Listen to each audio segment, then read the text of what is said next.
우리 함께 인사 나눌까요? 주님의 이름으로 사랑하고 축복합니다 하고, 주님의 이름으로 사랑하고 축복합니다.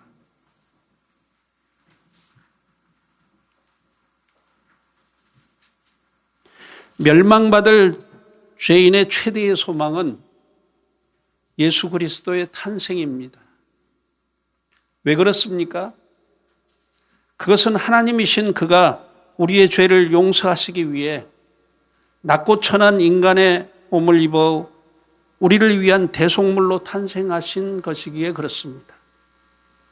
그렇기 때문에 죄인에게 있어서 성탄은 메시아 탄생의 기다림이기도 합니다.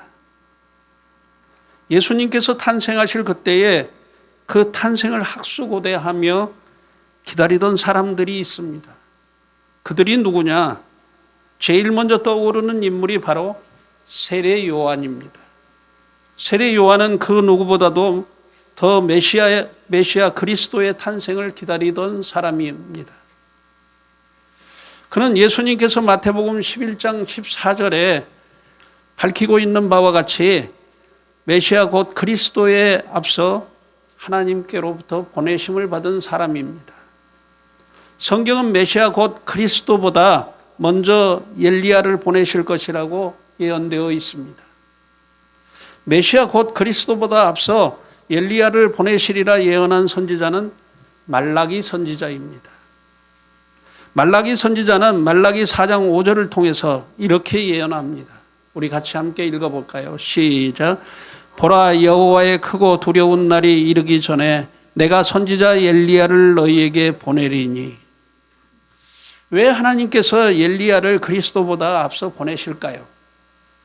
말라기 3장 1절을 통해서 말라기 선지자가 예언한 바와 같이 그는 주의 길을 준비하기 위해 하나님께로부터 보내심을 받은 자입니다.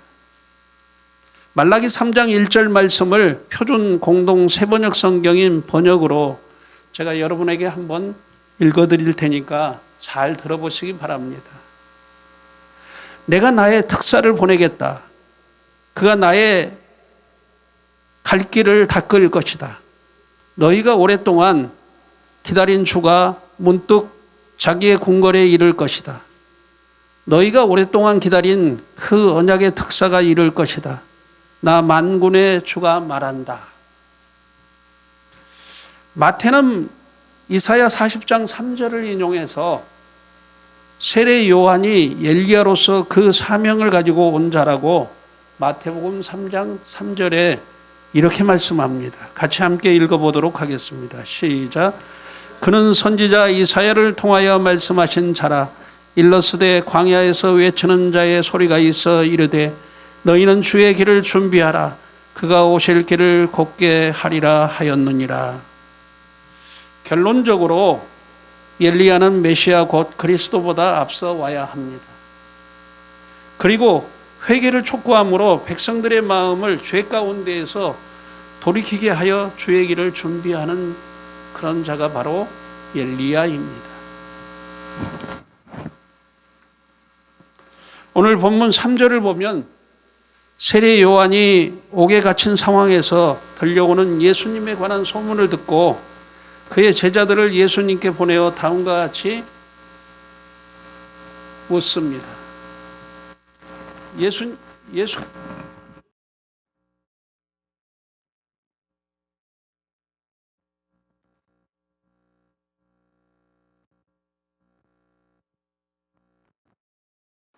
마이크가 교체해달라고 신호를 보내는 것 같아요. 오늘 본문 3절을 저와 여러분들이 함께 읽어보도록 하겠습니다. 시작. 예수께 여짜오되 오실 그이가 당신이 오이까? 우리가 다른 일을 기다리오이까? 우리는 이 질문에서 무엇을 발견합니까? 세례 요한이 바라고 소망하는 것이 무엇이었는가를 발견하게 됩니다. 세례 요한이 바라고 소망하는 것이 무엇입니까? 그가 바라고 소망하는 것은 메시아 곧 그리스도의 탄생입니다. 그는 그 누구보다도 메시아이신 예수님의 탄생을 기다린 사람이었습니다. 세례 요한이 그리스도의 탄생을 바라고 소망한 것만 아닙니다. 마태복음 2장 1절부터 12절 말씀을 보면 동방나라에서 별을 관찰하는 점성가들인 박사들 또한 메시아 그리스도의 탄생을 바라고 소망했습니다. 그들은 메시아 그리스도의 탄생을 위하여 귀한 값비싼 선물을 준비한 것으로 보아 그렇다는 것을 알 수 있습니다. 또 당시는 교통편이 그다지 원활한 편이 아닙니다. 낙타를 타고 이동하거나 아니면 말이 끄는 마차를 이용하는 것이 전부였습니다. 그리고 여행하는 길은 강도의 피습이나 맹수들의 습격을 언제 받을지 모르는 그런 위험천만한 행로이기도 합니다. 그런데 그들이 메시아 그리스도의 탄생을 축하하기 위해 그런 위험을 무릅쓰고 감수하겠다는 그런 생각으로 메시아 탄생을 경배하기 위해서 길을 떠난 것으로 그 상황 가운데서 우리는 그들이 얼마나 메시아 탄생을 기다리는 자였음을 확인할 수 있습니다. 만일 우리가 동방박사들이었다면 쉽게 그렇게 결정하지 못했을 것입니다. 그런 점으로 볼 때 동방박사들은 진정으로 메시아 그리스도의 탄생을 기다린 사람들이었다라는 것을 알 수 있죠. 누가복음 2장 8절부터 20절 말씀을 보면 성탄을 기다리는 또 다른 사람들이 나옵니다. 그들이 누구냐? 베들레헴 그 지역들에서 밤에 자기의 양떼를 지키던 목자들입니다. 목자들이 밤에 자기의 양떼들을 지키고 있다가 주의 천사들이 전하는 메시아 그리스도의 탄생의 소식을 전해 듣습니다. 주의 사자가 그들의 곁에 둘러서고 주의 영광이 그들을 두루 비칩니다. 그러자 그들이 몹시 놀라고 무서워합니다. 그때 천사가 그들을 향해서 이렇게 말합니다. 무서워하지 말라. 보라, 내가 온 백성에게 미칠 큰 기쁨의 좋은 소식을 너희에게 전하노라. 오늘 다윗의 동네에 너희를 위하여 구주가 나셨으니 곧 그리스도 주시니라. 너희가 가서 강보에 쌓여 구유에 누여 있는 아기를 보리니 이것이 너희에게 표적이니라 라고 말합니다. 그리고 갑자기 수많은 하늘의 천군과 천사들이 함께 하나님을 찬송하며 이렇게 말합니다. 지극히 높은 곳에서는 하나님께 영광이요 땅에서는 하나님이 기뻐하신 사람들 중에 평화로다. 이 성탄의 소식을 천사들이 목자들에게 전하고 천사들은 목자들 곁을 떠나서 하늘로 올라갑니다. 이에 목자들이 서로 이렇게 말합니다. 이제 베들레헴으로 가서 주께서 우리에게 알리신 바 영광스러운 그리스도의 탄생을 보자 하고 베들레헴으로 향합니다. 그들이 빠른 걸음으로 달려가서 마리아와 요셉과 구유에 누인 아기를 찾아 경배합니다. 그리고 그들이 그리스도의 탄생을 보고 천사가 자기들에게 이 아기에 대해서 이야기한 것을 말합니다. 그러자 듣는 사람들이 다 목자들이 자기에게 전하는 그 말을 듣고 크게 놀라합니다. 목자들이 메시아 그리스도의 탄생을 기다리는 자들임을 우리는 무엇으로 알 수 있을까요? 그들은 그 밤에 들에서 양떼를 지키던 자들이었다고 했습니다. 한마디로 말해서 자기 직업에 충실한 그런 사람들이죠. 그들은 그 밤에 자기 양떼들을 도적이나 맹수의 습격으로부터 막기 위해 최선을 다한 사람들입니다. 그런데 그들이 천사들이 전하는 성탄의 소식을 듣고 그 양떼들을 들에 놔둔 채 탄생하신 주님을 경배하기 위해 베들레헴으로 향합니다. 만일 그들이 성탄을 기다리지 않았다거나 성탄에 대해 별 무관심한 자들이었다고 하면 어떨까 우리는 한번 가정해 볼 수 있죠. 그러면 그들은 아마도 천군과 천사들이 전하는 성탄의 소식을 듣고도 양떼들을 그 들에 두고서 예수님을 경배하기 위해서 길을 떠나지 않았을 것입니다. 당시 목자들에게 있어서 양떼들은 그들의 소중한 재산이며 주소득원입니다. 그럼에도 불구하고 그들이 그 밤에 양떼들을 들에 놔두고 메시아 그리스도의 탄생을 경배하기 위해 베들레헴으로 달려간 것이죠. 이 사실에서 그들이 얼마나 성탄을 기다리는 사람들이었는가를 우리는 확인할 수 있습니다. 성탄은 성탄을 기다리는 자들에게 미치는 큰 기쁨의 좋은 소식입니다. 누가복음 2장 25절부터 38절을 보면 일생을 성탄을 기다리며 살아온 두 사람을 우리는 만납니다. 그들이 누구냐? 시므온과 바누엘의 딸 안나입니다. 그들이 어떻게 성탄을 기다리고 소망한 자들이었는가에 대해서 누가는 비교적 자세히 그것을 기록하고 있습니다. 먼저 시므온에 대해서 우리가 알아보면 이렇습니다. 시므온은 예루살렘에 거주하는 사람입니다. 그는 의롭고 경건한 사람으로 성탄을 통해 이스라엘이 받을 위로를 기다리는 그런 사람이었습니다. 그에게는 늘 성령이 임하여 있는 자였습니다. 그는 메시아 그리스도의 탄생을 보기 전에는 죽지 아니할 것이라는 그런 성령의 계시를 받은 사람이기도 합니다. 마침 마리아와 요셉이 탄생하신 아기 예수님을 난 지 8일 만에 할례를 행하기 위해서 예루살렘 성전에 들어옵니다. 그때 시므온 역시도 성령의 인도하심으로 예루살렘 성전에 기도하러 들어갔다고 성경은 그렇게 말합니다. 요셉과 마리아가 할례 의식을 마치고 나오는데 시므온과 마주칩니다. 그 순간 시므온이 놀라며 아기 예수님을 자기의 팔로 받아서 안고 이렇게 하나님을 찬양합니다. 주님, 이제 주님께서 저에게 말씀하신 바를 따라 이 종을 세상에서 평안히 떠나가게 해 주십니다. 내 눈이 주의 구원을 보았습니다. 이는 만민을 위해 주님께서 예비하신 일이며 이방 사람들의 빛이요 주님의 백성 이스라엘에게는 영광입니다. 이에 마리아와 요셉이 그 말을 듣고 심히 놀랍니다. 그리고 곧 이어 시므온이 그들을 축복한 뒤에 탄생하신 아기 예수님께 대해 이렇게 말합니다. 보십시오, 이 아기는 이스라엘 중에 많은 사람들을 패하거나 흥하게 하며 비방을 받는 표적이 되기 위하여 세움을 받았습니다. 또 칼이 내 마음을 찌르듯 하리니 이는 여러 사람의 마음과 생각을 드러나게 하려 함입니다. 라고 말합니다. 이 시므온의 말을 종합해 보면 그는 메시아 그리스도의 탄생을 기다린 사람이었음을 알 수 있습니다. 그가 메시아 그리스도의 탄생을 기다린 것은 인간적인 의지나 결정이 아닙니다. 그는 메시아 그리스도의 탄생을 보게 될 것이라는 계시를 하나님께로부터 받은 자였습니다.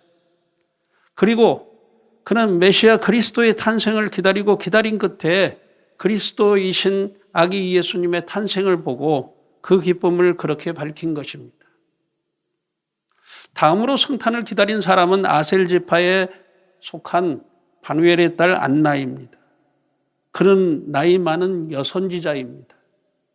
그가 결혼하여 7년 동안 남편과 함께 살다가 남편이 죽고 과부가 되어서 84세가 된 그런 여인입니다. 그녀는 성전을 떠나지 않고 밤낮으로 금식하며 기도로 하나님을 섬겨왔습니다. 마침 이 바누엘의 딸 안나가 아기 예수님을 안고 오는 마리아와 요셉을 성전에서 만납니다. 그리고 탄생하신 아기 예수님을 보고 하나님께 감사드리고 예루살렘의 구원을 기다리는 모든 사람에게 탄생하신 아기 예수님에 대해서 말합니다. 그녀가 탄생하신 아기 예수님에 대해 무엇을 말했는지는 구체적인 기록은 없지만 그 내용을 우리는 짐작해 볼 수 있습니다. 아마도 예수님이 메시아로서 그리스도이심을 여러 선지자들이 예언한 말씀을 인용하여 증거하였으리라 그렇게 추측해 봅니다. 결론적으로 바누엘의 딸 안나 역시도 성탄을 기다리는 사람이었습니다. 그렇다면 앞서 언급한 사람들은 왜 무엇 때문에 성탄을 그렇게 기다린 것인가? 그 이유는 두 가지입니다. 첫째로 주의 구원의 은혜이기 때문에 그렇습니다. 누군가 저에게 이런 질문을 한 적이 있습니다.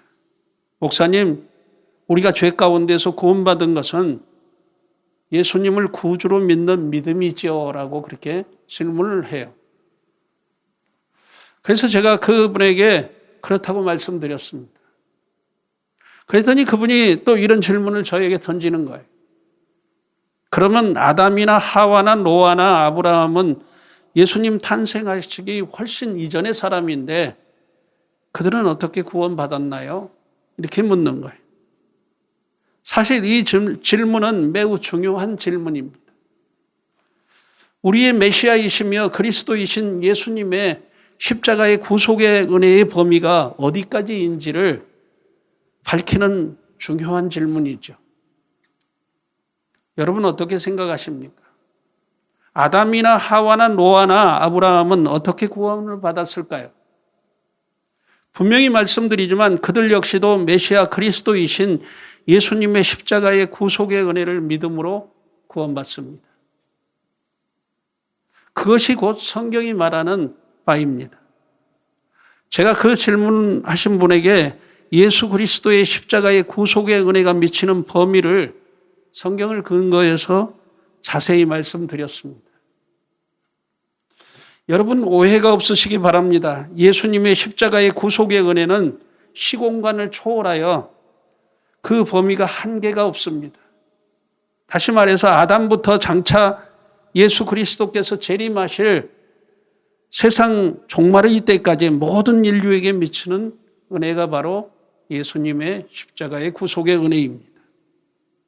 그럴 리는 없겠지만 만일 예수님의 성탄이 영원히 이루어지지 않았다고 하면 인류는 어떻게 됐을까요? 심히 안타깝고 유감스러운 일이지만 아담을 비롯해서 모든 인류는 멸망의 심판을 받아 영원히 불지옥의 형벌을 받았을 것입니다. 그러므로 죄를 지어 죄인이 된 인간이 바라는 바 가장 큰 소망은 무엇이냐? 메시아 그리스도 예수님의 탄생입니다. 금년도 어김없이 우리의 메시아이신 예수님의 탄생을 기념하는 성탄절이 다가오고 있습니다. 성탄절을 맞이하는 여러분의 마음 자세는 어떻습니까? 과연 진정으로 메시아이신 예수님의 탄생을 크게 기뻐하며 하나님께 영광을 올려드리고 그의 구속의 은혜를 감사하며 찬양하느냐입니다. 만일 여러분의 마음에 아무런 반응이 없이 무관심하다고 하면 근본적으로 여러분의 신앙을 한번 점검해 보아야 합니다. 혹시 자신이 죄인임을 부정하고 있지 않는지를 살펴야 합니다. 그리고 불신앙과 불순종의 삶으로 죄악 가운데서 방황하고 있지는 않는지를 점검해 보아야 합니다. 또 혹시 여러분의 믿음과 신앙이 바리새인들처럼 위선과 외식으로 가득 차 있지 않는지를 한번 살펴야 합니다. 그리고 불경건한 삶으로 성령 하나님과의 관계가 끊어진 상태가 아닌지를 한번 점검해 보아야 합니다. 우리가 다 예수님을 우리의 메시아 그리스도로 믿고 구원의 약속을 보장받은 사람들입니다. 그러나 그것으로 주의 구원이 완성되어진 것은 아닙니다. 우리의 구원은 현재 진행형입니다. 주님이 우리를 부르셔서 그의 영원한 나라에 이를 때까지이며 또는 주님이 우리를 어린 양의 혼인잔치에 참여하게 하실 그때까지입니다. 성탄의 기다림은 우리 구주 예수님의 탄생으로 성취되어졌지만 우리는 또다시 주의 나타나심을 기다리는 그런 성도들입니다. 예수님께서 열방과 만국을 심판하시는 영광스러운 재림의 주님으로 다시 오실 그날을 우리는 기다리고 기다려야 합니다. 저는 간절히 바라고 소망합니다. 우리 사랑이 넘치는 교회 성도들은 성탄을 맞이하여 우리를 구원하시기 위해서 탄생하신 예수님을 기뻐하며 주의 구원의 은혜가 충만함으로 다시 오실 재림의 주님을 믿음으로 더욱더 사모하며 기다리는 그런 복된 성도들이 되시기를 예수님의 이름으로 축복합니다. 둘째로 성령 하나님의 인도하심의 은혜 때문에 우리는 성탄을 기다리는 것이죠. 사도 바울은 고린도전서 15장 10절에 이렇게 고백합니다. 우리 같이 함께 읽어볼까요? 시작. 그러나 내가 나의 된 것은 하나님의 은혜로 된 것이니 내게 주신 그의 은혜가 헛되지 아니하여 내가 모든 사도들보다 더 많이 수고하였으나 내가 한 것이 아니오 오직 나와 함께 하신 하나님의 은혜로라. 무슨 말씀입니까? 우리의 삶의 모든 것이 하나님의 은혜라는 말씀입니다. 이 고백은 사실 저와 여러분의 믿음의 고백이기도 합니다.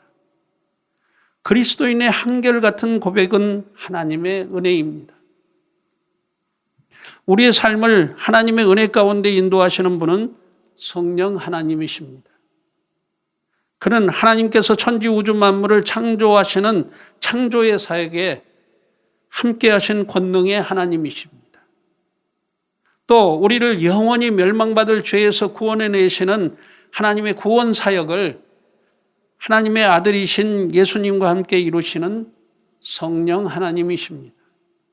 생각해 보면 온 인류의 역사를 다스리시고 주관하시며 인도해 오신 분이 성령 하나님이십니다. 메시아 곧 그리스도의 탄생인 성탄에 있어서도 성령 하나님의 그 사역은 더욱 두드러지게 나타납니다. 구약시대에 여러 선지자들의 입을 통해 예언된 메시아 탄생의 예언도 성령 하나님의 사역입니다. 마침내 동정녀인 마리아의 몸에 잉태되어 탄생하심으로 성육신하신 놀랍고 신비한 하나님의 은혜 역시 성령 하나님의 사역입니다.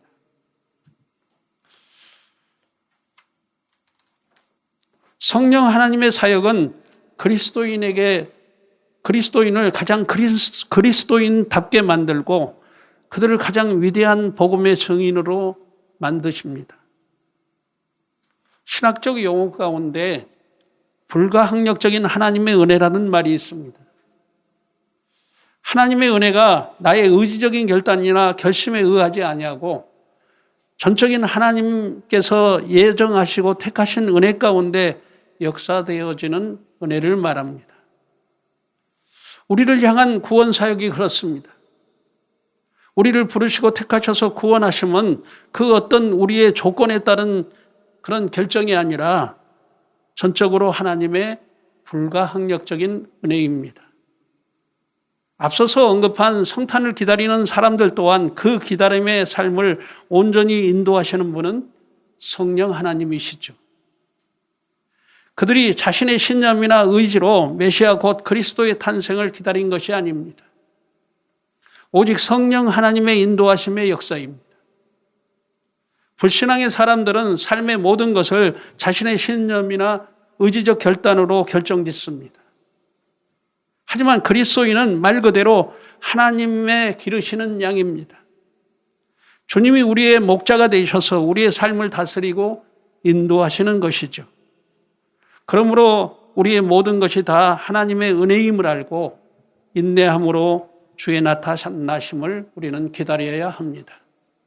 저는 간절히 바라고 소망합니다. 우리 사랑이 넘치는 교회 성도들은 성령 하나님의 인도하심의 은혜 속에 구원의 큰 기쁨과 감격이 넘치는 복된 성탄절을 맞이하시기를 예수님의 이름으로 축복합니다. 기도하겠습니다.